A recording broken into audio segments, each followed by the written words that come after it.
ክርስቶስ ተንሥአ እሙታን በዐቢይ ኃይል ወሥልጣን አሰሮ ለሰይጣን አግዓዞ ለአዳም ሰላም ሚዜሰ ይኩን ፍስሐ ወሰላም። በስመ አብ ወወልድ ወመንፈስ ቅዱስ አሐዱ አምላክ አሜን። በዓለም ላይ የምትኖሩ ኦርቶዶክሳውያን የእግዚአብሔር ልጆች ሰላም እግዚአብሔር ይብዛላችሁ። ሚያዝያ 22 ቀን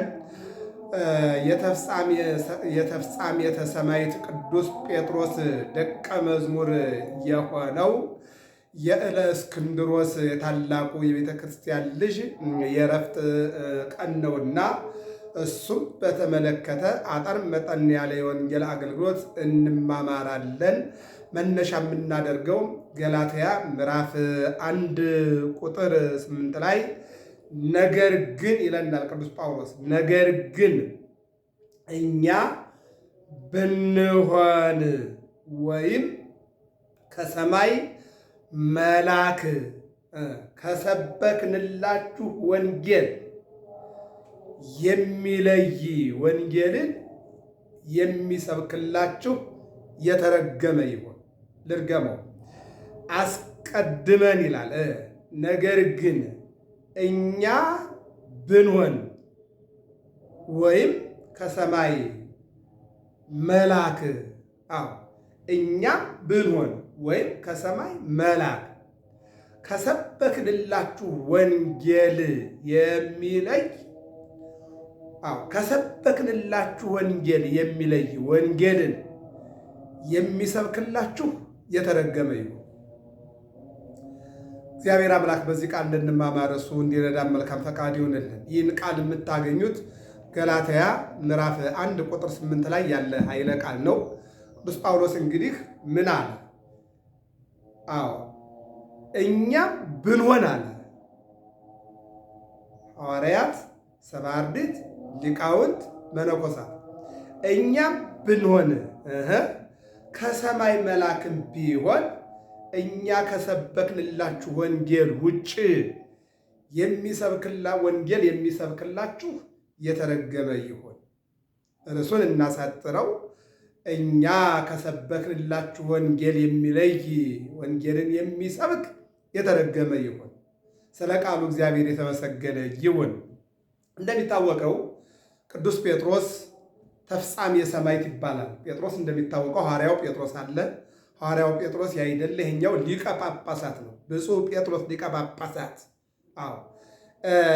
አርዮስን አውግዞ የለየ የጉባኤ ቤት ባለቤት የሆነ እንግዲህ የእናት ማኅፀን ዥንጉርጉር ነው። የእናት ማኅፀን ደግ ልጅም ክፉ ልጅም ሐሜተኛም የሚያማም እናቱን የሚያከብርም የማያከብርም እናቱን የሚወድም የማይወድም የእናት ማኅፀን ይሸከማል። ሌባም ይሸከማል። ቀጣፊ ይሸከማል። ሙሰኛ፣ ጉቦኛ፣ አገር ሻጭ ለዋጭም ይሸከማል የእናት ማኅፀን። እንደገና ደግ ልጅም ደግሞ የደግ ልጅ ዝርዝሩ ብዙ አይነገርም። ምክንያቱም ደግ ስለሆነ፣ ክፉ ግን ዝርዝሩ ይነገራል። ገዳይ ነው፣ ሀገር ሻጭ ነው፣ ሀገር ለዋጭ ነው፣ ሰው አሳዳጅ ነው፣ ጉቦኛ ነው፣ ሙሰኛ ነው፣ ሐሜተኛ ነው፣ ተንኮለኛ ነው፣ ሸፍጠኛ ነው። እነዚህ ሁሉ ክፉ ሰውን ይስማማሉ። ደግ ሰው ግን ደግ ነው። እስመ ከመዝ ይትባረክ ብፁዕ ብእሲ ዘይፈርሆ ለእግዚአብሔር። እግዚአብሔርን የሚፈራ ደግ ሰው እንዲሁ ይባረካል። በቃ የተባረከ ሰው ስራው አይቆጠርም። በሚታይ ደረጃ፣ በማይታይ ደረጃ፣ በሀሳብ ደረጃ ሁሉን ነገር ይሰራል ማለት ነው። ደግ ልጅ ደግ ስለሆነ መልካም ተመኝ መልካሙን እንድታገኝ፣ ደግ ተመኝ ደጉን እንድታገኝ ይባላል። ስለዚህ የእናት ማኅፀን ይህን ካደረገ ሀገር ደግሞ ማኅፀን ይባላል። ሀገርን የሚወድ ሰው ይበቅላል። ሀገሩን የሚጠላ ሰው ይወለዳል። ሀገር ላይ ሀገር ሻጭ ይወለዳል። ሀገር ጠባቂ ይወለዳል። ሀገሩን አሳልፎ የሚሸጥ ይገኛል። ሀገሩን የሚከላከል እስከ ሞት ድረስ ሀገሩን የሚጠብቅ ይወለዳል። በአጭሩ እነሆ ሀገር ላይ ክፉ ሰው ደግ ሰው እንደሚገኝ በእናት ማኅፀንም ክፉ ሰው ደግ ሰው ይገኛል። እንደገና በጉባኤት ደግሞ ዩኒቨርሲቲዎችና ጉባኤ ቤቶች፣ መንፈሳዊ ጉባኤ ቤቶች ሁሉም ክፉ አይወለድባቸውም፣ ሁሉም ደግሞ ደግ አይገኝባቸውም። አዎ በመንፈሳዊ ኮሌጆች አዎ መልካም ሃይማኖታቸውን ጠብቀው የሚያስጠብቁ ይገኛሉ፣ ይወለዳሉ። አዎ እንደገና ደግሞ ተጠራጥረው የሚያጠራጥሩ ክደው የሚያስክዱ በጉባኤ ቤት ይገኛሉ። በእናት ማህፀን እንደዚህ እንደሚገኝ ማለት ነው። ስለዚህ የቅዱስ ጴጥሮስ ቤተ ጉባኤ ወይም ደግሞ የቅዱስ ጴጥሮስ አዎ ጵጵስና 3 ደቀ መዛሙርት ይዟል። አዎ አርዮስ፣ እለእስክንድሮስ፣ አኪላስ የሚባሉ አኪላስና እለእስክንድሮስ አዎ እነሆ ታማኝ አገልጋዮች ሲሆኑ አርዮስ ግን በመጽሐፈ ምሳሌ ምዕራፍ 8 እንደምንመለከተው ከዚህ ቀደም በገብረ መስቀል ሚዲያ ተማምረነዋል። ህዳር 29 ቀን ታሪኩን ስለተማርነው እዚያ ጋር ሄዳችሁ ዩቲዩብ ላይ ገብረ መስቀል ዩቲዩብ ብላችሁ ሰርች ስታደርጉት ይመጣላችኋል። አልደግሞም እዚያ ስለተማርነው። ስለዚህ አርዮስ መጽሐፈ ምሳሌ ምዕራፍ 8 ላይ ጥበብ ፈጠረችኝ፣ አዎ እግዚአብሔር የመንገዱ መጀመሪያ አደረገኝ ብሎ እነሆ ከድንግል ማርያም የተወለደው ስጋዋን ነው የነሳው። አዎ ስለዚህ ሰው ነው፣ መለኮት ደግሞ አምላክ ነው ብሎ ከድንግል ማርያም ለየ። ሲለይ ጌታችን መድኃኒታችን ኢየሱስ ክርስቶስ ልብሱ እንደተቀደደ ሆኖ በሕልሙ ለቅዱስ ጴጥሮስ ይታየዋል። አንተ አምላኬ አይደለህምን? ጌታዬ አምላኬ አይደለህምን? ነኝ እና ቀሚስ መኑ ሰጠጣ ለልብስከ፣ ልብስህን ማን ቀደደ? ቀሚስህን ማን ቀደደ? አርዮስ ሰጠጣ ለልብሴ። አርዮስ ያንተ ያስተማርከው ዲቁና የሰጠው ያሳደግከው ልብሴን ቀደደ፣ ቀሚሴን ቀደደ።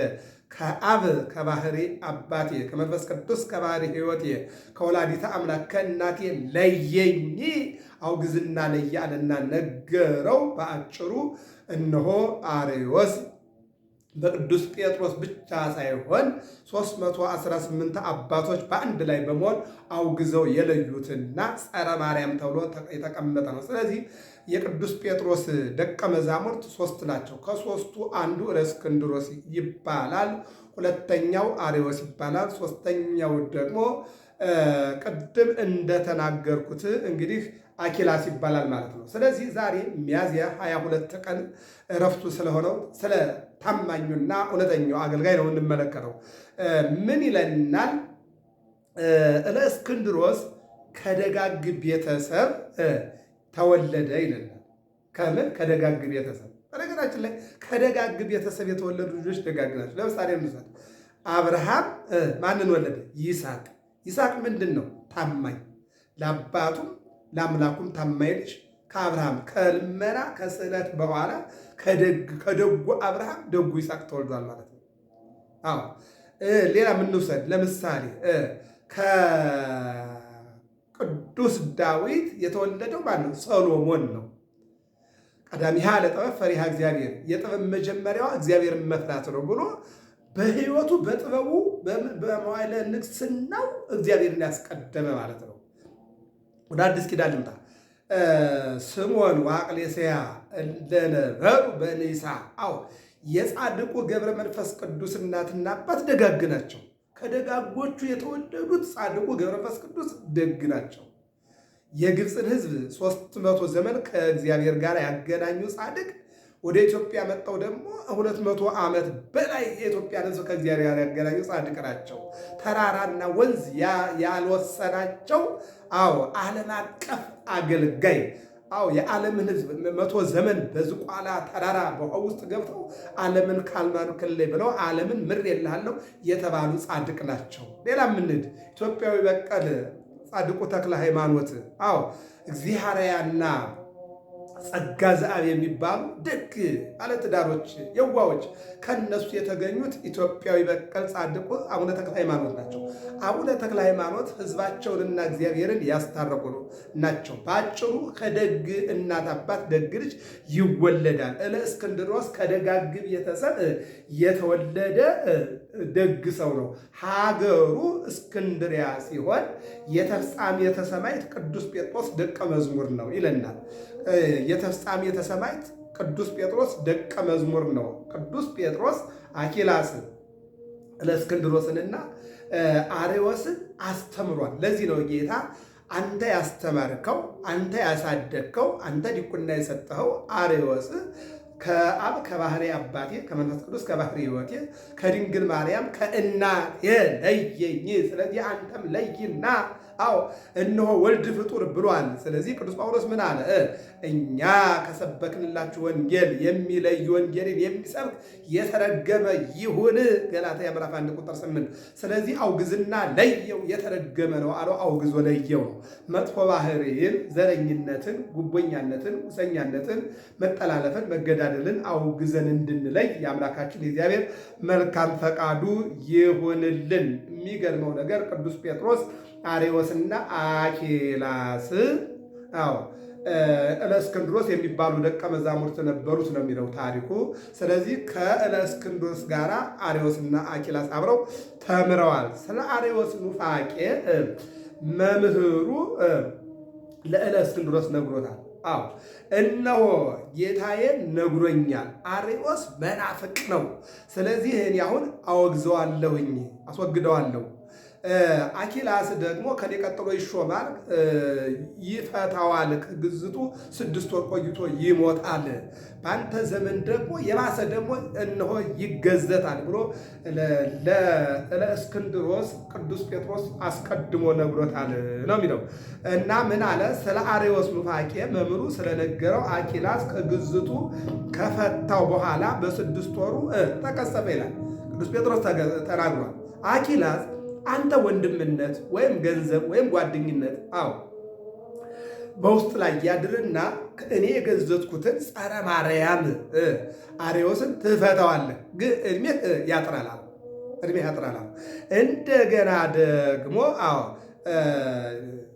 ለእስክንድሮስ አንተ ግን ሊቃውንት ሰብስበህ ታስወግደዋለህ አለ። እና በዚህ ታሪክ ውስጥ የሚነግረን ነገር አለ። ምንድን ነው የሚለው?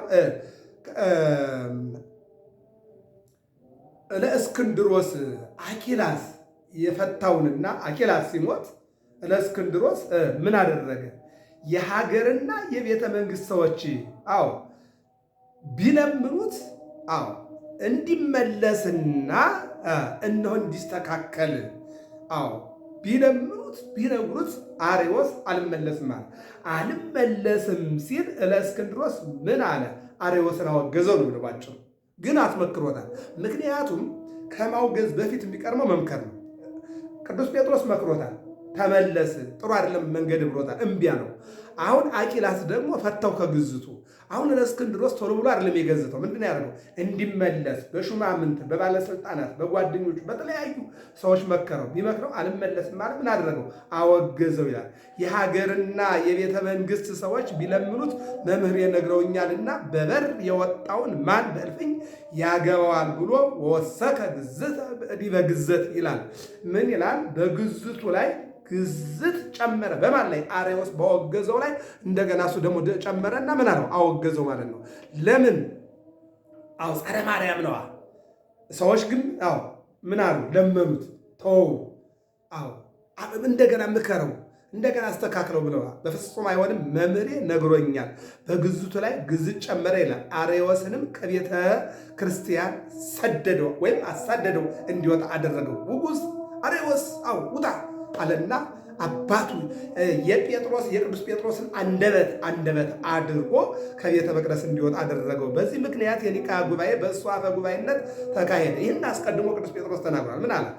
አኪላስ በወንድምነት በጓደኝነት ተስማምቶ ይፈተዋል። ከግዝቱ 6 ወር በኋላ ይቀሰፋል። ከዚያ ቀጥል አንተ ትሾማለህ። አንተ ግን 318 አባቶችን ሰብስበህ አርዮስን ታወግዘዋለህ ብሎት አልፎ ነበርና እነሆ ምን አደረገ?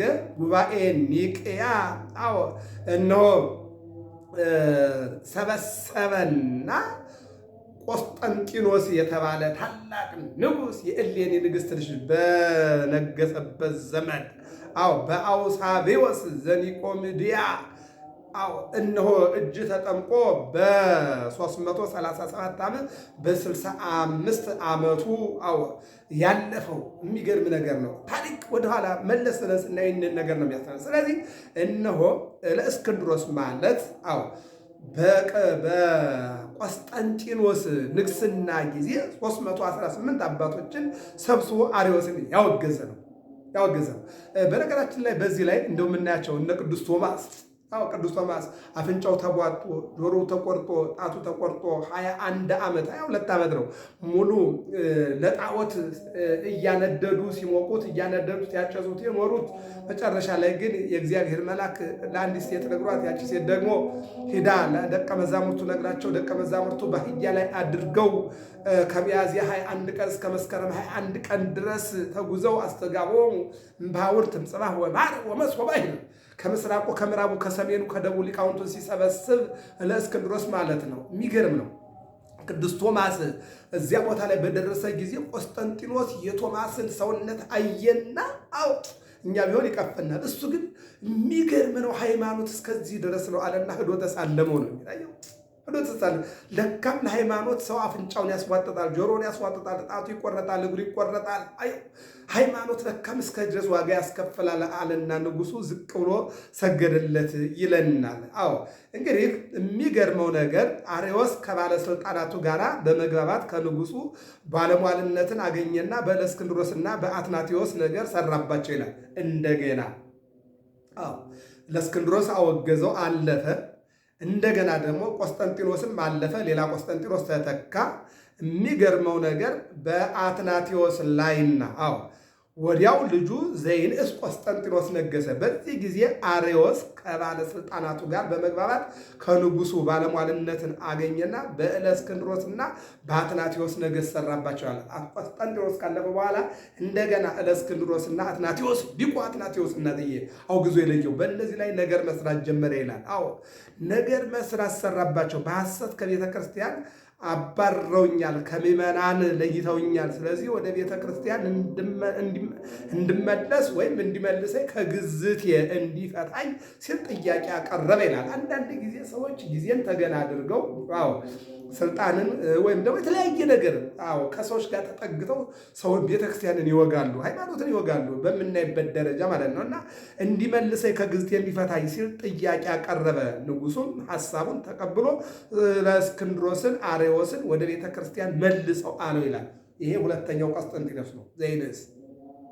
ያኛው ግን ተሰብስባችሁ ሃይማኖት ወሰሩ ረቴታ ሃይማኖታቸው እንዲሰሩ አብያተ ጣዖታት እንዲዘጉ አብያተ ክርስቲያናት እንዲከፈቱ ሲመክሙ እግዚአብሔር ጳጳሳት ቀሳውስት ወዲያቆናት ከመ ትራዩ ቤተ ክርስቲያኑ እንዳጥራያ በደሙ እናንተን እግዚአብሔር ሾሟችኋል፣ ቤተ ክርስቲያን እንድጠብቁ ምዕመናን እንድጠብቁ።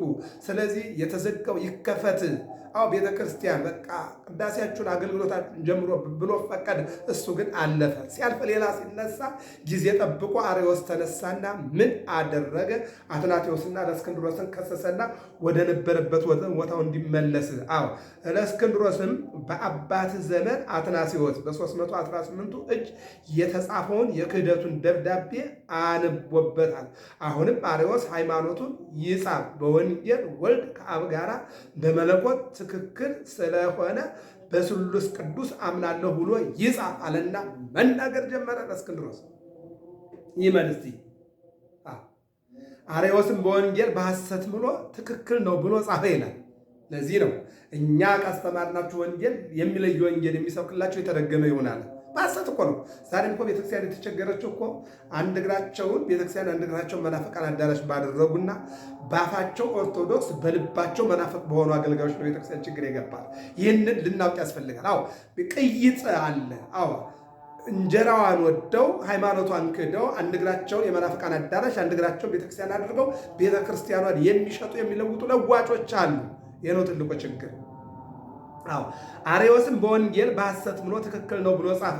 ወጸሐፈ በዲሁ ከመ ወልድ ሩይ ምስለ አብ ወመንፈስ ቅዱስ በመለኮቱ እንዘ ኢየአምን በልቡ ወመሐለ በወንጌል ቅዱስ በሐሰት እኩል እንደሆነ በልቡ ሳያምን በእጁ ጻፈ። ምንድን ነበር? አብ እነሆ ወልድ መንፈስ ቅዱስ የሚለውን አተረጓጎም ምን አለ? ወልድ ሕጹጽ ነው፣ ከድንግል ማርያም የነሳው ሥጋ ስለዚህ መለኮት ለብቻው ነው፣ ከድንግል ማርያም በነሳው ሥጋ ግን ከአብ ልዩ ነው ብሎ ከአብ ከባህሪ ሕይወቱ ከመንፈስ ቅዱስ ከአብ ከባህሪ አባቱ ከመንፈስ ቅዱስ ከባህሪ ሕይወቱ ከድንግል ማርያም ከእናቱ ለይቶ የነበረው አርዮስ እንደገና ጊዜ ጠብቆ በአስመሳይነት ሊመለስ ወልድ አለ። ከአብም ከመንፈስ ቅዱስም እሩይ ነው፣ እኩል ለእኩል ነው፣ ትክክል ነው አለና ጻፈ ይላል። ይሄ የሐሰት ነው። በቅዱስ ወንጌልም በሐሰት ማለ። አባ እለእስክንድሮስ አንድ ሱባኤ ታገሰኝ፣ በአርዮስ ምንም ምክንያት ካልደረሰበት ከካህናት ጋር እቀላቅለዋለሁ አለው። በዚህ ተስማምተው እለእስክንድሮስ በጾም በጸሎት ወደ እግዚአብሔር ሲለምን ሰነበተ ይላል። አዎ እስመ ጾም በቁኤት ባቲ፣ ጾም ጥቅም አላት፣ ጸሎት ጥቅም አለው፣ ሱባኤ ጥቅም አለው። አሁን ይህ አጭበርባሪ አጭበርብሮ ሊያልፍ ሲል 7 ቀን ስጠኝ ያለው ንጉሥ ቆስጠንጢኖስ፣ ሁለተኛውም ማለት ነው ዘይድስ ቆስጠንጢኖስ። ምንድን ነው ይህ ሰውዬ ከልቡ አይደለም የተማለው የተገዘተው። ወልድ ከአብ ጋራ ከመንፈስ ቅዱስ ጋራ እሩይ ምስለ አብ በመለኮቱ እነሆ በመለኮቱ እኩል ነው ብሎ አሁን የጻፈውና የማለው ውሸቱን ነው። በሱባኤ ልለየው፣ ገበሬ በነፋስ ስንዴውንና ግርዱን እንደሚለይ እናቶች በወንፊት እንደሚለዩ እኔ ደግሞ በጸሎትና በምህላ ልለየው 1 ስጠኝ አለና ሱባኤ ገባ ይላል። የሚገርመው ነገር በአርዮስ ምንም ምክንያት ካልደረሰበት ከካህናት ጋር እቀላቅለዋለሁ አለው። በዚህ ተስማምተው እለእስክንድሮስ በጾም በጸሎት ወደ እግዚአብሔር ሲለምን ሰነበተ። በሱባኤው ማለቂያ አርዮስ ከቤተ መንግስት በብዙ ሰራዊት ታጅቦ ወደ እለእስክንድሮስ ሄዱ። ወደ ቤተ መቅደስ ገብቶ ልብሰ ተክህኖ ለብሶ በመሰዊያው ፊት ከካህናት ጋር ተቀመጠ ይላል። አርዮስ በማን ጸሎት መጨረሻ? በእለእስክንድሮስ የሱባኤና የጸሎት መጨረሻ ጊዜ ሄደ በቤተ መንግስት ታጅቦ። ይሄ ነው አሁንም ሀገር እየተቸገረች ያለችው። ሃይማኖትና ሙዝና ቅቤ የተቀላቀለበት ገበያ፣ ቀይ አፈርና በርበሬ የተቀላቀለበት ገበያ። አዎ እንደገና ደግሞ ፖለቲካና ሃይማኖት የተቀላቀለበት ጊዜ አስቸጋሪ። ለዚህ ነው እንግዲህ አባ እለእስክንድሮስ የሚያደርገውን አጥቶ እያዘነ እየተከዘ ወደ ቤተ ክርስቲያን ገብቶ ሥርዓተ ቅዳሴ ጀመረ። ምክንያቱም ምንም ማድረግ አልቻለም፣ ፖለቲካ ነውና። በዚህ ጊዜ አርዮስ ይላል በወታደር ታጅቦ በሰራዊት ታጅቦ፣ አዎ ይልቁንም ደግሞ ሁሉንም ነገር ንቆ ሃይማኖቱን ረስቶ ፖለቲካ ውስጥ ገብቶ፣ አዎ እነሆ ወደ ቤተ መቅደስ ገባና ሁሉን ነገር አከናውናለሁ ሲል ሆዱ ታመመ። አዎ ሆዱ ታመመ። ሲታመም ወጥቼ ልመለስ ብሎ ወደ መጸዳጃ ቤት ሄደ ይላል። ወጣና በዚያው መጸዳጃ ቤት እንደሄደ እግዚአብሔር አይዙርባችሁ። እግዚአብሔር ሰው ሊያታልል ይችላል፣ እግዚአብሔርን ግን ማታለል አይቻልም። እዚያው መጸዳጃ ቤት እንደሄደ ከዚያው አረፈ። ለዚህ ነው አባቶቻችን ምን ይላሉ? አሟሟቴን አሳምርልኝ ይላሉ። ወሶቢሃ ታውከ ከርሱ ለአርዮስ ወይቤ ወፂየ ገብ ወዘንተ ቢሎ ወፃ ወሆረ ውስተ መካነ ምኩሳህ ወነበረ ከመ ይኩሳ ወፃ ከማማውቱ ወኩሉ ነዋይ ውስጡ ሞተ በህየ እንዲል ይለናል። ስንክሳር ነሐሴ 18 ቀን የምናገኘው ነው። ያን ጊዜ አርዮስ ሆዱ ታወከና ወጥቼ እገባለሁ ብሎ ወጥቶ ወደ መጸዳጃ ቤት ሲጸዳዳ ወይም ሊጸዳዳ ሄደ። በተቀመጠ ጊዜ አንጀቱና የውስጥ ዕቃው ሁሉ ወጣና በዚያው ሞተ ይለናል። ከዚህ መድኃኒዓለም ይሰውራል። ለዚህ ነው እኛ ከሰበክን ወንጌል ውጭ ሌላ ወንጌል የሚሰብክ ቢኖር የተረገመ ይሆናል። የተረገመ እንግዲህ አባ ጎርጎርዮስ ዘኢትዮጵያ እንዲህ ይላሉ። እነሆ ይህ ክፉ ሰው ለክፎች ምሳሌ ሆኖ እስከ ዓለም ፍጻሜ ሲነገር ይኖራል ብለው ተናግረዋል። በዚህ ጊዜ ንጉሡ የእለእስክንድሮስን ቅድስና የአርዮስን ሐሰትና ክህደት ተረድቶ አደነቀ ይላል። ብትቀጥልም እውነት መጨረሻዋ አሸናፊ ናት። ንጉሡ እነሆ በዚህ ጊዜ ንጉሡ የእለእስክንድሮስን ቅድስና 7 ቀን ጾሞ ጸልዮ ሱባዔ ይዞ አርዮስን እንዴት አድርጎ እንዳንከባለለው አየና አደነቀ ይልና ይህም የሆነ በዚህ በእለእስክንድሮስ ጾምና ጸሎት ነው። በሱ ጸሎትና በጎ ስራ ጸንቶ ኑሮ በሰላም አርፎ የሕይወት አክሊልን ተቀዳይቶ እነሆ እለእስክንድሮስ ሚያዝያ 22 ቀን እንዳረፈ የቤተክርስቲያናችን ታሪክ ይናገራል ማለት ነው። ስለዚህ እግዚአብሔር ሰውን ሊሸውድ ይችላል። እግዚአብሔርን መሸወድ ግን አይታሰብም፣ ሊሆንም አይችልም። እና የቅዱስ ጴጥሮስ ደቀ መዛሙርት 3 ናቸው። እለእስክንድሮስ፣ አኬላስ እንደገና ማን ነው? አዎ እነሆ አርዮስ ነው። አርዮስ በክፉነቱ ኑሮ በክፉነቱ ሞተ። የድንግል ማርያም ንጽሕና ቅድስና የአምላክ እናትነት የወልድ ከአብ ከመንፈስ ቅዱስ ጋር ሩይ አንድነት ለዘላለም ጸንቶ ይኖራል።